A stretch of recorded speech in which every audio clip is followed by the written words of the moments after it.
Welcome students, welcome to शिक्षा classes. My self आशीष। और आज के सेशन बहुत ही इंपॉर्टेंट होने वाला है क्योंकि आज मैं आप लोगों के लिए कुछ बेहतरीन क्वेश्चंस लेके आया हूँ प्रीवियस ईयर के, जो कि एग्जाम में पूछा जा चुका है। ठीक है, चलो इस सेशन को शुरू करते हैं।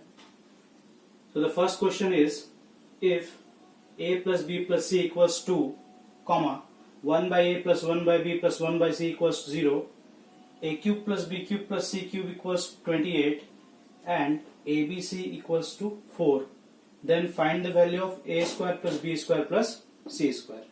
देखो इसमें बहुत सारे आपको इनपुट्स दिए हुए हैं ऑलरेडी, जो कि फॉर्मूला में सेट होने के लिए एकदम रेडी है। आपको फॉर्मूला अगर आता है, फॉर्मूला में रख दो, तुरंत क्वेश्चन सॉल्व, नो प्रॉब्लम। ठीक है, तो हम लोग क्विकली इसको कैसे सॉल्व करेंगे ये अप्रोच मैं आपको बताऊंगा। आपको वो फॉर्मूला याद होना चाहिए, a cube plus b cube plus c cube minus 3abc equals to a plus b plus c bracket a square plus b square plus c square minus 2ab minus 2bc minus 2c। ठीक है, ये formula अगर याद है तो इसमें आपको कोई प्रॉब्लम नहीं होने वाला है। ठीक, तो देखो इस फॉर्मूला को लगाएंगे कैसे। आपको तो यहाँ पे फॉर्मूला का अधिकतर जो हिस्सा है वो दिया ही हुआ है, आपको ये सिर्फ a square plus b square plus c square वाला पार्ट पूछ रहा है। ठीक है, तो हम लोग ए क्यूब इसके सॉल्यूशन में आते हैं।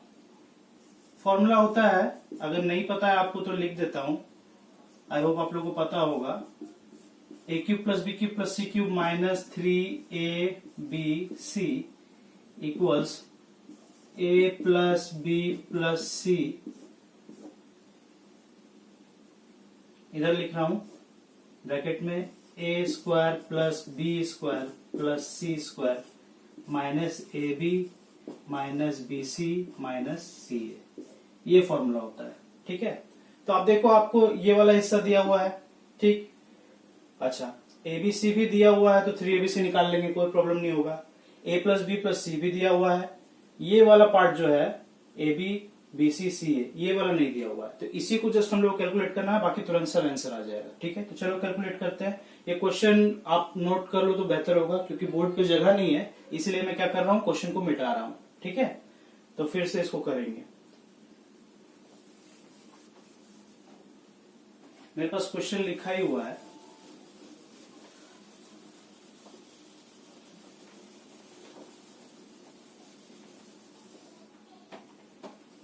अब देखो a cube plus b cube plus c cube की वैल्यू कितनी थी, 28। तो 28 माइनस 3 इंटू 4, क्योंकि ए बी सी 4 दिया हुआ था, equal to a plus b plus c की वैल्यू है 2। ठीक है, और ब्रैकेट में ये a square plus b square plus c square ले लो, माइनस इधर कर दो, तो ब्रैकेट में ए b plus b c plus c a बच जाएगा। ठीक है, ये सी ए लिखा हुआ है। आई होप यहां तक तो आपको कोई प्रॉब्लम नहीं है। वो माइनस में बाहर लेकर के अंदर में ब्रैकेट में सारा कुछ प्लस हो जाएगा। अब ये वाला देखो a b plus b c plus c a, इसको कैसे कैलकुलेट करना है। आपको देखो एक और दिया हुआ था क्वेश्चन में hint, A 1 by A plus 1 by B plus 1 by C, 1 by A plus 1 by B plus 1 by C equals to आपको 0 दिया हुआ है। ठीक है, तो आप जब इसको एलसीएम लेकर सॉल्व करोगे तो a b plus b c plus c a भी कितना आएगा, 0 ही आएगा। ठीक है, इसे कैलकुलेट करने के बाद 0 आएगा, क्योंकि इधर 0 है, उस साइड जाएगा 0 बन जाएगा, तो इसीलिए ये वाला हिस्सा भी आपका 0 हो जाएगा। तो हम लोग कैसे इसको लिख सकते हैं, इजीली कैलकुलेट कर लो। 28 में से 12 चला जाएगा, 16 बचेगा, इधर 2 हो गया, a square plus b square plus c square. ठीक है, ये तो माइनस ऑफ 0 ही बनेगा, तो a square plus b square plus c square equals to 16/2 यानी कि 8। This will be your answer. ये 8 जो आया ये आपका आंसर है। अगर आपको फॉर्मूला याद होता, मेंटली कुछ कैलकुलेशंस अगर आप कर लेते तो इंटरमीडिएट स्टेप्स आपको जंप करने में आसानी होता, तो आंसर आसानी से निकल जाता। ठीक है, आई होप आपको ये क्लियर हो गया होगा ये क्वेश्चन। सो नेक्स्ट क्वेश्चन करते हैं। ये सीएचएसएल के एग्जाम में आया था। ठीक है, एसएससी वाला। देखो इसी तरह के क्वेश्चंस रहेंगे, कुछ आपको हिंट दिया रहेगा, कुछ उसमें से इनपुट दे के फिर निकालना पड़ेगा, इस तरह से सॉल्व करना पड़ेगा।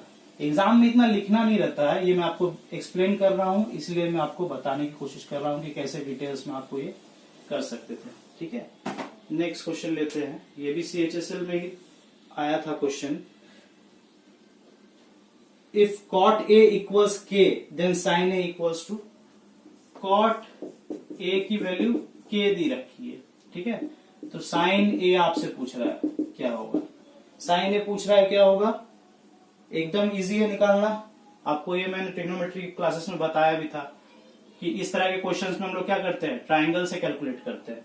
तो ट्राइंगल एक बनाओ, राइट एंगल ट्राइंगल, ठीक, ये ए है, बी सी, आपको देखो कॉट ए इक्वल टू के दिया हुआ है, ठीक है, तो ये के हो जाएगा यहाँ पे, के मतलब के बाई 1, तो कॉट ए क्या होता है, tan का जस्ट रेसिप्रोकल होता है, तो वहां पे परपेंडिकुलर बाय बेस होता है, यहाँ पे क्या होगा, बेस बाय परपेंडिकुलर, यानी कि के बाई 1, तो के ए भी हो गया ये 1।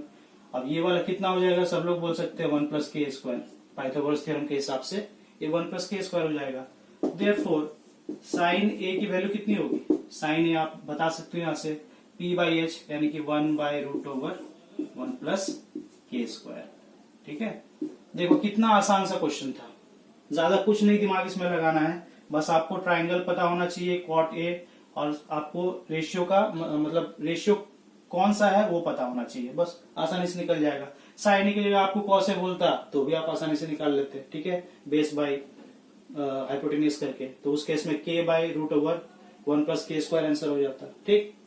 तो ऐसे ऐसे क्वेश्चंस एग्जाम में पूछे जाते हैं, कोई बहुत डिफिकल्ट नहीं होता है, ठीक है, कॉन्सेप्ट पे आपको आपकी अगर पकड़ है तो आसानी से आप सॉल्व कर सकते हैं, ठीक है।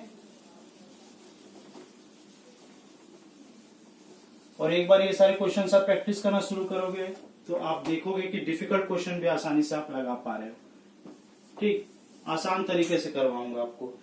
नेक्स्ट क्वेश्चन पे चलते हैं। ये क्वेश्चन बड़ा ही मजेदार है, क्वेश्चन में लिख देता हूं, Richa travels from A to B, travels from A to B at 15 kilometre पर आवर्स, 15 किलोमीटर पर आवर। उसके बाद दिया हुआ है B to C, कॉमा के बाद B to C at the rate of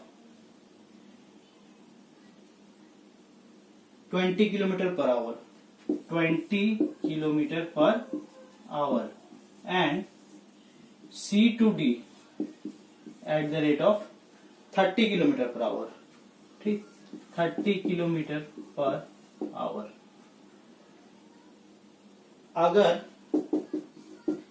AB equals to BC equals to CD है, if AB equals to BC equals to CD, then find her average speed, find average speed.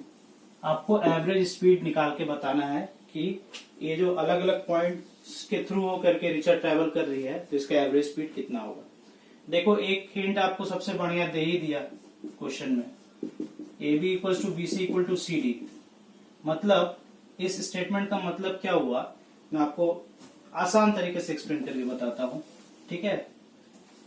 Suppose यहां से रिचा ने शुरू किया है travel करना, ठीक है, ये ए पॉइंट है, ये बी पॉइंट है, ये बी तक गई 15 किलोमीटर पर आवर के हिसाब से, फिर बी से ये सी पॉइंट तक जाती है, ठीक है, 15 के हिसाब से, ये 20 के हिसाब से, फिर सी से डी पॉइंट तक जाती है 30 के हिसाब से। लेकिन इसमें हर एक डिस्टेंस क्या है, इक्वल, ये तो स्पीड मैंने ऊपर लिखा है, डिस्टेंस जो है ए से बी का, बी से सी का, सी से डी का, सब इक्वल है।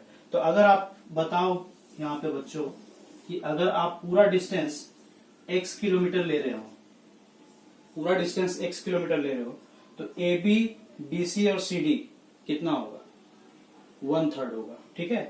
तो x/3, ये भी x/3 बी सी, फिर सी डी भी x/3, ठीक। अब एवरेज स्पीड का फॉर्मूला क्या बोलता है, तो बोर्ड पे थोड़ा सा स्पेस कम है इसलिए मैं मिटा रहा हूँ क्वेश्चन को, आप नोट कर लोगे तो ज्यादा बेहतर होगा। तो एवरेज स्पीड का फॉर्मूला ये बताता है total distance travelled by total time taken, ठीक है, सिंपल सी बात है, total distance travelled by total time taken. अब यहाँ पे आपको एक्स को कैलकुलेट करने की जरूरत नहीं है, जब आप एवरेज निकालोगे वो रेशियो रहेगा तो एब्सोल्यूट टर्म्स में आपको आंसर दे देगा। ठीक,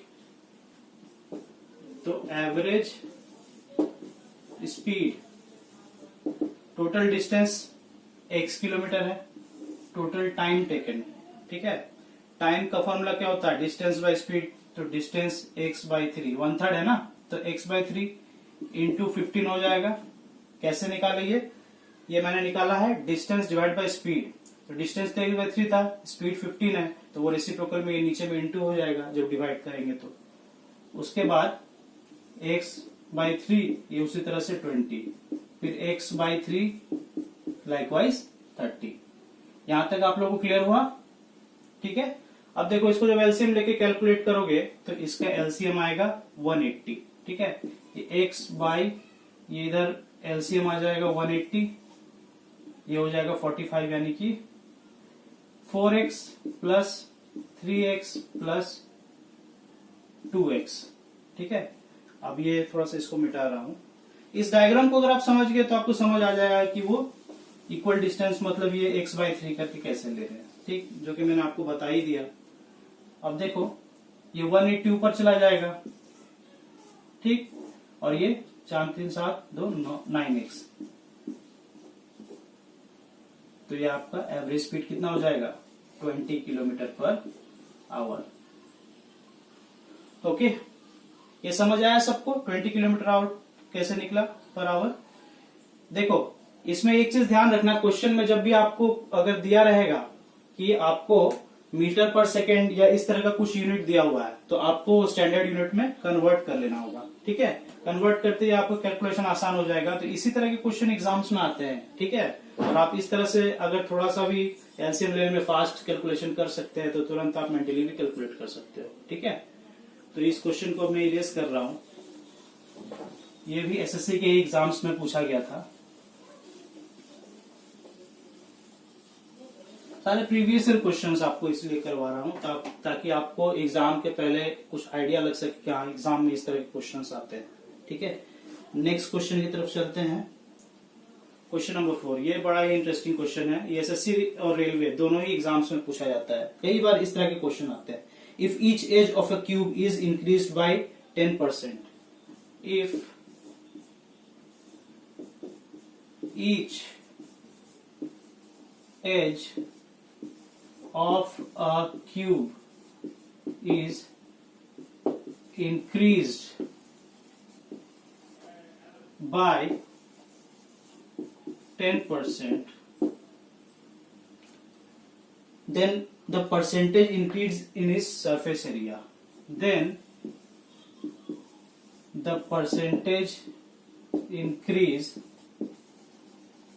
in surface area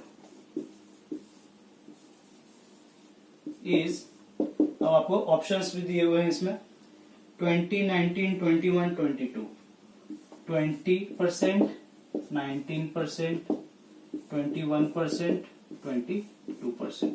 ठीक है, ये 4 ऑप्शंस आपको दिए हुए हैं। जिनको थोड़ा सा भी परसेंटेज का कैलकुलेशन और ट्रिक्स मालूम है, ठीक है, वो आसानी से इसको देखते ही बता देंगे।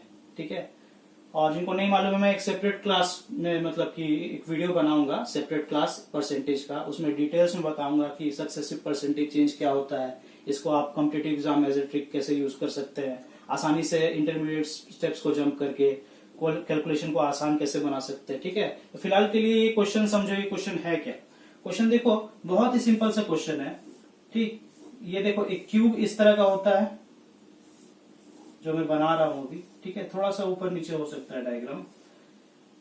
एक क्यूब इस तरह का होता है। ठीक है, अगर हर साइड ए है, ठीक, तो उसका सरफेस एरिया का फॉर्मूला क्या होता है 4a²। जब तक यहाँ पे surface area, total surface area mention नहीं करेगा तो आपको कर्व सरफेस एरिया समझना है, तो 4a² होता है। अब आपको इनिशियली अगर मान लो कि a यूनिट्स है, ठीक है, साइड, तो उसका जो सरफेस एरिया हो जाएगा वो 4 इंटू a² हो जाएगा, यानी कि 4a²। लेकिन जब साइड को 10% बढ़ा दिया, यानी कि a से वो 1.1a बन गया। ठीक है, अब 10% बढ़ाने का मतलब तो समझ ही रहे ऑब्वियसली, इसमें तो कुछ बताने जैसा नहीं है। तो इस क्वेश्चन को मैं मिटा रहा हूं, ठीक है। इसको सॉल्व करने के लिए इसको ऊपर लिख दूंगा ताकि आपको अच्छे से समझ में आ जाए।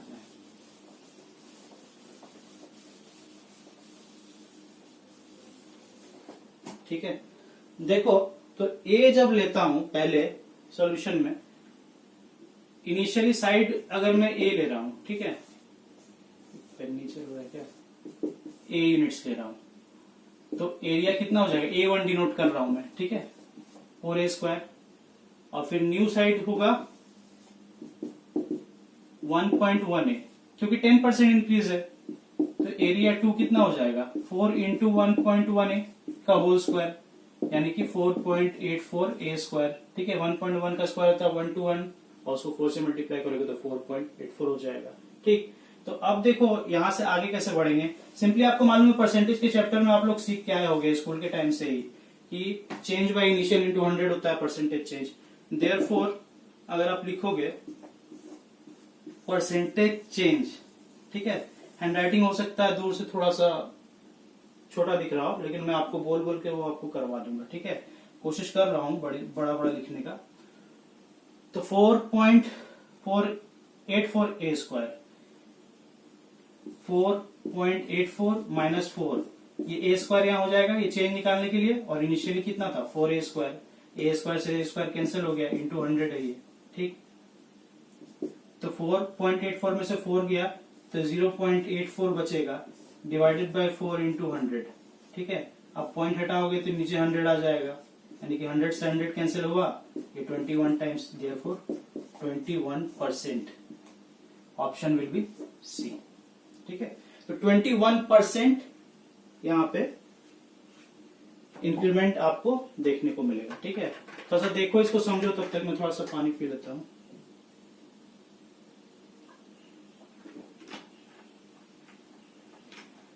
पहले साइड कितना था, एक 10% बढ़ाया तो 1.1A हो गया। अब क्वेश्चन में देखो ये भी पूछ सकता था आपसे 20% बढ़ा देगा तो 1.2A हो जाता। स्क्वायर करते टाइम आपको ध्यान रखना है, यहाँ पर होल स्क्वायर होगा तो ये मल्टीप्लाई करके आ जाएगा, फिर जब चेंज निकालोगे माइनस करके डिवाइड बाय इनिशियल, यानी कि जो पहले था, into 100, 21% will be your answer, ठीक है। क्लियर हुआ। देखो इस तरह के क्वेश्चन ही एग्जाम में आपसे पूछे जाएंगे, कोई बहुत डिफिकल्ट क्वेश्चन नहीं पूछा जाता है। तैयारी आपको अपना ऐसा करना है। अब यहाँ देख रहे हो बहुत सारा परसेंटेज का भी जो है ट्रिक्स यूज हो जाता है। अब जिसको डायरेक्टली मालूम है कि 1.1 का होल स्क्वायर कितना होगा, फिर 4 से मल्टीप्लाई करके तुरंत वो मेंटली भी कैलकुलेट कर सकता है। तो इंटरमीडिएट स्टेप्स आप लोग जंप करके आसानी से आंसर निकाल सकते हो, ठीक है।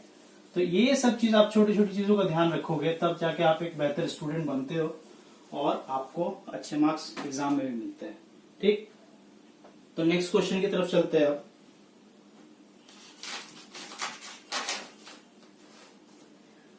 ये बहुत ही मजेदार क्वेश्चन है,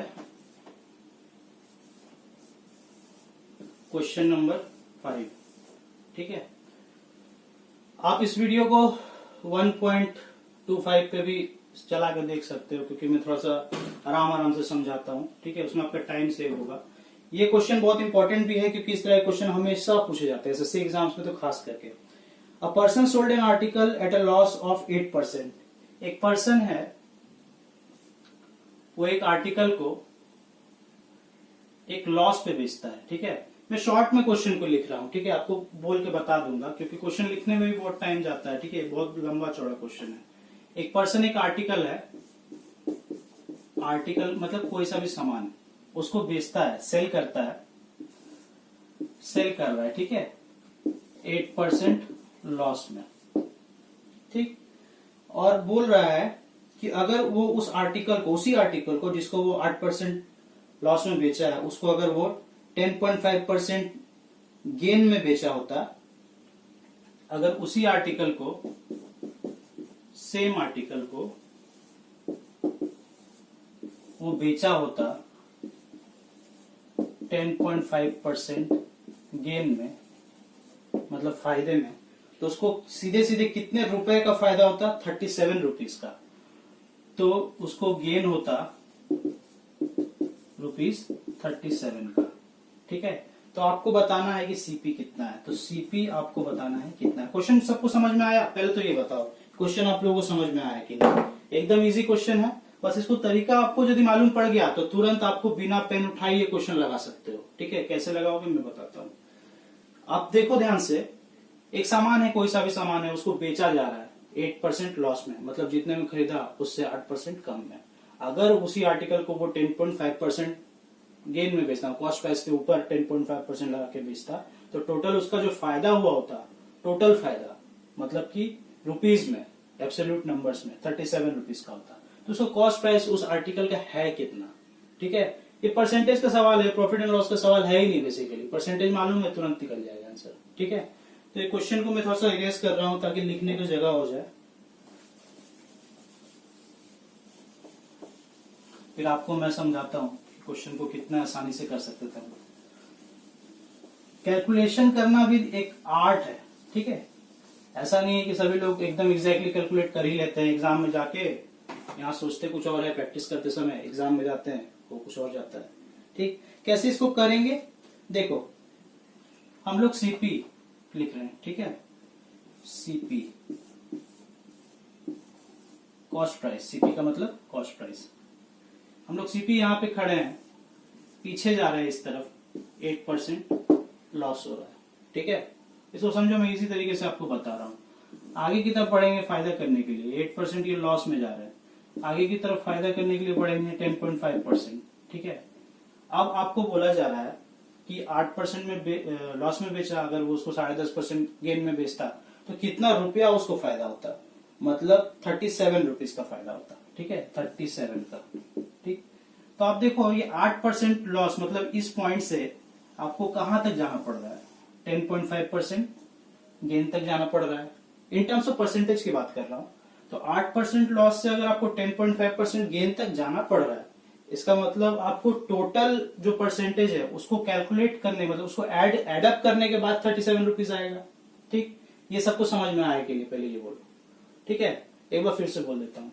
8% लॉस में हम लोग खड़े हैं, उसको कवर करते हुए प्रॉफिट तक जा रहे हैं, तब हमको 37 रुपये मिल रहा है। इसका मतलब ये हुआ कि 8 प्लस 10.5% इज इक्विवेलेंट टू 37। ठीक है, और ये 8 plus 10.5% of what, of CP. ठीक, तो हम लोग ऐसा लिख सकते हैं 18.5% इंटू सीपी या ऑफ सीपी इक्वल टू 37 लिख सकते हैं। बोलो तो सीपी कितना हो जाएगा। ठीक, ये यहां पे लिख रहा हूं, सीपी कितना हो जाएगा, सीपी विल बी, सॉरी 2 बार हो गया क्या, सीपी विल बी 37 इंटू 100, ये 1000 डिवाइड बाय 185, ये 18.5 का पॉइंट हटा के यहाँ 1000 हो जा रहा है। ठीक है, तो ये कितने टाइम्स जाएगा बोलो, ये आई थिंक 5 टाइम्स जाएगा ना। हाँ, ये 5 टाइम्स जाएगा, तो 5 से फिर करोगे 200, यानी कि सीपी कितना आ गया, ₹200। ठीक है, अब बोलो समझ में आया, कैसा लगा क्वेश्चन को सॉल्व करके, मजा आया, आसान था। देखो आसान तो क्वेश्चन रहता है, मैथ्स कभी भी हार्ड नहीं होता है, लॉजिक आपको पता है, कैलकुलेशन में आप अच्छे हो, तरीका मालूम है, प्रैक्टिस आप करते हो, मैथ्स में कुछ प्रॉब्लम आने वाला नहीं है। तो ये 37% को इक्विवेलेंट मैंने कर दिया, सॉरी 18.5% को इक्विवेलेंट मैंने कर दिया 37 के, सीपी वहां से निकल के आ गया। ठीक, अब आपको अगर आगे भी फर्दर कुछ ऐड करने के लिए बोलता तो आप आसानी से कर सकते थे। अगर वो 20% फायदे में बेचेगा तो कितना रुपया का होगा, तो इस पे 20% निकाल लेते हैं। ठीक है, 40 रुपीज हो जाता है। तो इस तरह के क्वेश्चंस आपको आएंगे। ये अगर इस तरह का एक्सप्लेनेशन अगर आप समझ पा रहे हो, माइंड में बिठा पा रहे हो कि नहीं ऐसे क्वेश्चंस को हमको इस तरह से करना है, तो आसानी से बन जाएगा। वरना फिर ट्रेडिशनल मेथड में जाएंगे, एग्जाम में उतना टाइम रहता है नहीं, करते रह जाओगे, करोगे आंसर आएगा, मैं ये नहीं बोल रहा हूँ आंसर नहीं आएगा, थोड़ा टाइम आपको वहां पे सेव भी करना रहता है। ठीक, तभी ना आपको कम समय में ज्यादा क्वेश्चंस, जो डिफिकल्ट क्वेश्चन उसके लिए आपको थोड़ा टाइम मिलता रहेगा। हर क्वेश्चन में भी अगर आप मान लो 10 सेकंड या 15 सेकंड बचा रहे हो, तो 10 क्वेश्चन में आप 1.5 मिनट से ज्यादा क्वेश्चन सॉल्व करने के लिए बचा लोगे। ठीक है, तो ये होता है। सो नेक्स्ट क्वेश्चन सर्कल से है, पेन सही से चल नहीं रहा है। नेक्स्ट क्वेश्चन सर्कल से है, क्या बोला है, इन circle chords AB and CD intersect each other at E. chords I think आपको थोड़ा सा धुंधला समझ में आ रहा होगा, मैं कोशिश कर रहा हूँ। AB and CD intersect at E point पे AB और CD इंटरसेक्ट करते हैं, ठीक है। If CD, DE and AE, if CD की लेंथ दी हुई है 18, DE 18 सेंटीमीटर, DE की लेंथ दी हुई है 6 सेंटीमीटर और AE 18 सेंटीमीटर दिया हुआ है, AE 18 सेंटीमीटर दिया हुआ है। तो आपसे पूछ क्या रहा है, आपसे पूछ रहा है BE, तो BE equal to question mark, ठीक है। ऑप्शंस भी आपको दे रखा है 6, 3, 8, 4, 6, 3, 8, 4, ठीक है। इस क्वेश्चन को आप लोग पढ़ो थोड़ी देर, तो पढ़ो और इसका डायग्राम अपने माइंड में बनाने की कोशिश करो कि कैसे इसको बनाया गया होगा।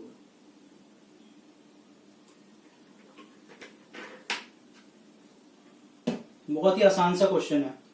सिमिलरिटी ऑफ ट्रायंगल या फिर सर्कल के प्रॉपर्टीज आपको अगर मालूम है, देखो ज्योमेट्री में क्या होता है ना, प्रॉपर्टीज ज्यादा आपको माइंड में रखना पड़ता है, ठीक है। फॉर्मूला कोई रेडीमेड ज्योमेट्री में ऐसा होता नहीं है, जैसा कन्वीनियंस हो उस तरह से हम लोग बनाते हैं। तो डायग्राम कुछ इस तरह का होगा। ये सपोज एक सर्कल है, ठीक है, ये थोड़ा सा गड़बड़ हो गया। सपोज ये एक सर्कल है, जो गिवन सर्कल है। अब यहाँ पे मैं बना रहा हूं इसको ऐसे, ठीक है, यहाँ पे बना रहा हूं ए बी सी डी, ठीक है। तो ये E पॉइंट हो गया, ये वाला पॉइंट मेरा क्या हो गया, दिख रहा है आपको, E पॉइंट हो गया। अब यहाँ पे दिया हुआ है क्या क्या, CD की लेंथ दी हुई है, यानी कि CD पूरा दिया हुआ है 18, मतलब यहाँ से यहाँ तक पूरा 18 दिया हुआ है। DE 6 है, मतलब D से E तक, मतलब ये वाला हिस्सा 6 दिया हुआ है, ठीक। और AE मतलब यहाँ से यहाँ तक कितना दिया हुआ है, AE 18 दिया हुआ है, ठीक। तो आपको पूछ रहा है BE, मतलब ये वाला लेंथ कितना होगा, ठीक है। ये जो डार्क मैंने किया, ये वाला लेंथ कितना होगा। अब सोचो आप लोग कैसे इसको सॉल्व करोगे। जिनको ज्योमेट्री अच्छे से आती है, प्रॉपर्टी मालूम है, उनके लिए तो तुरंत ऐसे चुटकी में हो जाएगा। लेकिन आपको इसके पीछे का लॉजिक भी पता होना चाहिए। कई बार हम लोगों को रटा दिया जाता है, ठीक है, सर बोलते हैं कर लो, लोग भी रट के कर लेते हैं, लेकिन लॉजिक पता होना चाहिए, ठीक है। लॉजिक क्या है इसमें, थोड़ा सा ध्यान से समझेंगे, आराम से, कोई हड़बड़ी कोई जल्दीबाजी नहीं है, ठीक। अगर इस तरह का कोई डायग्राम हो रहा है, ठीक है, समझो चीज को, इस तरह का कोई अगर डायग्राम है, ठीक, ये सही से बना नहीं, सिंगल लाइन हो गई, ठीक है, ABCD कुछ भी मैं नाम दे रहा हूँ, ठीक है, इसी के रिलेवेंस में रिस्पेक्ट में बता रहा हूँ। तो आपको अगर इन इंटरसेक्टिंग लाइन अगर मान लो यहाँ E दिया हुआ है, ठीक है, आपको अगर रिलेशन निकालना है, ठीक है, इंटरसेक्टिंग लाइंस के बीच में, तो आपको करना क्या होगा, आपको ट्राइंगल बनाना पड़ेगा। ट्राइंगल बनाने के बाद हम लोग 2 ट्राइंगल्स मिला, ठीक है, अगर इधर से जोड़ते तो 2 और ट्राइंगल्स मिलता। ट्राइंगल बनाने के बाद आपको सिमिलैरिटी दिखाना होगा, ठीक है। वंस यू प्रूव सिमिलैरिटी, तो आपको करेस्पॉन्डिंग साइड्स के बीच में एक रिलेशन मिलेगा। क्या मिलेगा, करेस्पॉन्डिंग साइड्स के बीच में रिलेशन मिलेगा। उसी रिलेशन को हम लोग जब सिंप्लीफाई करके लिखते हैं तो वही चीज प्रॉपर्टी बन जाता है। फिर हम लोग को रेडीमेड वो मिल जाता है बुक्स में, या सर बता देते हैं आपको क्लासेस में। तो ये उसी तरह से ये सेम चीज है, ठीक है। तो जब आप सिमिलरिटी प्रूफ करोगे तो आपको मिलेगा क्या, इस क्वेश्चन के अकॉर्डिंग, ये वाला जो क्वेश्चन है उसके अकॉर्डिंग आपको क्या मिलेगा, AE into EB equal to DE into EC। Solution देखो, सोल्यूशन बता रहा हूं, AE into EB, AE into EB equal to DE into EC, ठीक है, DE into EC। AE into EB, ठीक है, मतलब ये हिस्सा इंटू ये वाला हिस्सा, फिर DE इंटू EC। जब आप ट्रायंगल बना के इसको प्रूव करोगे तो वहीं से निकल के आएगा ये, ठीक। ये थोड़ा सा मैं ऊपर का मिटा रहा हूं क्योंकि वहां पे लाइट से हो सकता है आपको दिखाई ना दे ठीक से, ठीक है। देखो अभी क्या करें, डिजिटल बोर्ड तो है नहीं, तो जब तक नहीं आ जाता तब तक ये कोशिश करता रहूंगा मैं कि आपको बढ़िया क्वालिटी के कंटेंट इस व्हाइट बोर्ड से ही दे दूं, ठीक है। और वीडियो अगर अच्छा लग रहा है तो लाइक और सब्सक्राइब कर देना। ठीक, बस इतना ही बोलूंगा। बाकी आप लोगों के लिए मैं एकदम अच्छा से अच्छा कंटेंट, अच्छे से अच्छे सवाल इजी तरीके से कोशिश करूंगा लाने की। तो ये इसके बाद यहाँ पे लिख रहा हूँ, ठीक है। ए मतलब 18, ठीक है, ये 18 है, इंटू ईबी तो आपको निकालना है, यानी कि बी निकालना है, तो बीई इसको लिख लो। उसके बाद डी से ई तक 18 होता है, इंटू ईसी कितना है बोलो। इसी यहाँ पे कैलकुलेट करना होगा, दिया हुआ नहीं है। यहाँ से यहाँ तक 6 है, ये पूरा 18 है, तो 18 माइनस 6, ये वाला लेंथ कितना हो जाएगा, ये पूरा 18 माइनस डी 6 यानी कि 12 हो जाएगा। ठीक है, एक मिनट देख लेता हूँ। हाँ ठीक है, ये आपका डी इंटू ईसी है ना, ईसी आपका 12 हो जाएगा और डी 6 है, सॉरी यहाँ पे कुछ मिस्टेक हुआ, ये 18 नहीं होगा, 18 तो पूरा लेंथ है, ये 6 होगा। ठीक है, ये 6 होगा। तो आप जब इसको कैलकुलेट करोगे तो 6 से ये 3 टाइम्स, 3 से ये 4 टाइम्स, देयरफॉर बी की वैल्यू कितनी आ गई, 4 सेंटीमीटर आ गई।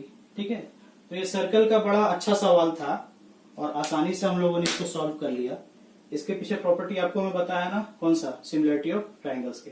तो सर्कल्स में ऐसे बहुत सारे और भी प्रॉपर्टीज है, अभी तो ट्राइंगल्स तो चैप्टर मैंने छुआ ही नहीं है, उसमें भी बहुत कुछ है। ठीक है, इसके बाद कंपाउंड इंटरेस्ट, सिंपल इंटरेस्ट, ऐसे बहुत सारे सम्स कराऊंगा। आई होप ये वाला सम आपको क्लियर हो गया होगा। ठीक है, तो ऐसे देखो बहुत सारे सम्स अभी मैं कराऊंगा और चैप्टर वाइज भी आपको बहुत सारे अच्छे अच्छे एक्सप्लेनेशन के साथ में क्वेश्चंस प्रैक्टिस कराऊंगा। बस आप थोड़ा चैनल को थोड़ा सपोर्ट कर दो और आपको अगर अच्छा लग रहा है तो लाइक कर दो। इसके अलावा बस इतना ही बोलूंगा, और सारे क्वेश्चंस जितने भी एग्जाम्स में आपको पूछे जाते हैं, ठीक है, या क्वेश्चंस एग्जाम के लायक जैसे बनते हैं, थोड़ा थोड़ा करके कोशिश करूंगा कि एक एक सेशन में आपके लिए लाते जाऊं, रेगुलरली अपडेट देता रहूंगा। ठीक है, तो that's all for today, thank you very much.